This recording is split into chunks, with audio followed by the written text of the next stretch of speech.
right. You know, another song we love. Come on, get happy. I know. I like this. Well, Shirley Jones is best known for being the wholesome singing mom from the Partridge family. But there's another side to her that she's revealing in her new book, Shirley Jones, a memoir. The woman who won an Oscar in 1960 for playing a hooker in Elmer Gantry offers a revealing look at her life, the famous men she's crossed paths with, and yes, porn. They made me ask her about porn. Whoa. It was a pretty fun interview. What an honor.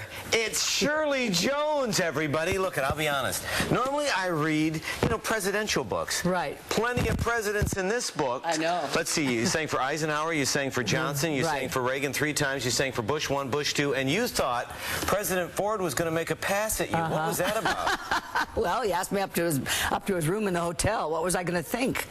You danced with President Ford, I danced with him, yeah. This was in California, and he was there at the Beverly Hills Hotel, and I danced with him. It was some sort of event. I forget what it was.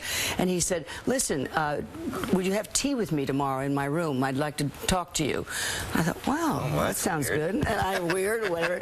And I did, and it was wonderful. We sat and had tea, and he talked to me about my career. He was a fan, which was really cute. I want to talk about other huge names that you thought were going to make a pass at you, too. You and Sinatra sitting on a couch, you thought he was going to make a pass at you. How was he dressed? Yes, he'd just come out. He invited me to his dressing room, We were doing Carousel, in rehearsal and did all the pre-recordings and everything. And he said, come on up, we'll talk about the part. So I went to the dressing room. I thought, oh, gosh, here we go. And I sat down, he had a piano in there. I was sat on the bench, and he came out of the shower with just a towel wrapped around him, What's going to happen next? I know. Well, he sat down on the couch in the towel, and he said, oh, Shirley, I'm so happy to be playing this role. Isn't it fun? And we talked about the part, like he said he was going to do. Sinatra's in a towel. Yeah. Never laid a hand on you. Never laid a hand on me. Sinatra could sing. Richard Burton maybe couldn't. Richard Burton. I know. He took you in his bedroom. He did. You thought, well, here we go again. What happened with you and Richard Burton in the bedroom? He took me in his bedroom. He was a little drunk, of course. And he said, Richard Burton. And I'm Welsh, and and he said, can you sing in Gaelic? And I said, no, I can't speak Gaelic. I'll teach you. Took me in his bedroom, closed the door. Elizabeth Taylor was a party at their house. I sat with him like this, and he started to sing in Gaelic. Come on, try it, Shirley, try it, sing in Gaelic. I said, I can't even pronounce it. Are you crazy? Went on and on, he was singing. Finally, she opened the door, and she said, will you get out here, she said. Elizabeth Taylor walks in on you and Burton in the bedroom. Yeah. All they were doing was singing. Liz. Burt Lancaster, best kisser? Best. Really? Wonderful. Marlon Brando, not so much. No. Marlon Brando, you're not a huge fan of Marlon Brando. Well, I love his work, of course, but I mean, he loved playing comedy, so I got the best side of him because this was a comedy we were doing. You got to rub him down in oil. And that's right. Yeah. And David Niven was in it, and he was wonderful, told stories about his life and everything.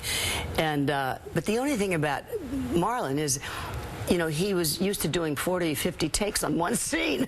I said, no wonder he's the world's greatest actor. The other actors on the floor by the time the scene is finished. I've seen you do porn. I just watched you in Grandma's Boy. Oh, yeah. With Nick. That's right. Nick That's about right. that. Oh, did you? Because he was on the couch not too long ago. Oh, was he? Said, here I am making out with Shirley Jones, and her whole family was there. I had the best time on that movie. What was it like to do a bedroom scene? It was fabulous. I wanted that part. The 3 ladies were in it, as you know. And when I saw the different parts, I said, I want that part. I'm not going to do it unless I have that part. The Silver Fox. Yeah, exacu We had such a good time. Wow. How old are you now? 36. You have a girlfriend? No. My grandson's gay, too. I'll give you his number. So, and I have to, full confession, you are probably my first star crush. When I was 8 years old, I was cast as Winthrop Peru. Oh, you were? In The Music Man. Part of my assignment was to watch you as Marion Peru in the great movie with Robert Preston, which Sinatra was supposed to get, but thankfully he didn't. I know, exactly. I know why Music Man still resonates for me. Why do you think people still love the music? It's just a perfect musical. It really is a perfect musical. Next year, my son and I are taking it out on the road. We're going to do a concert tour. It's the 50th anniversary. I'm playing Mrs. Peru. He's playing the lead.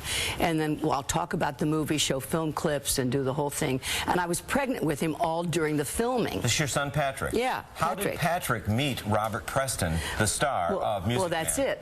I was pregnant with him all during the Music Man, and I wasn't allowed to tell anybody. Well, the footbridge scene, which was the only kiss we had, Patrick decided to kick.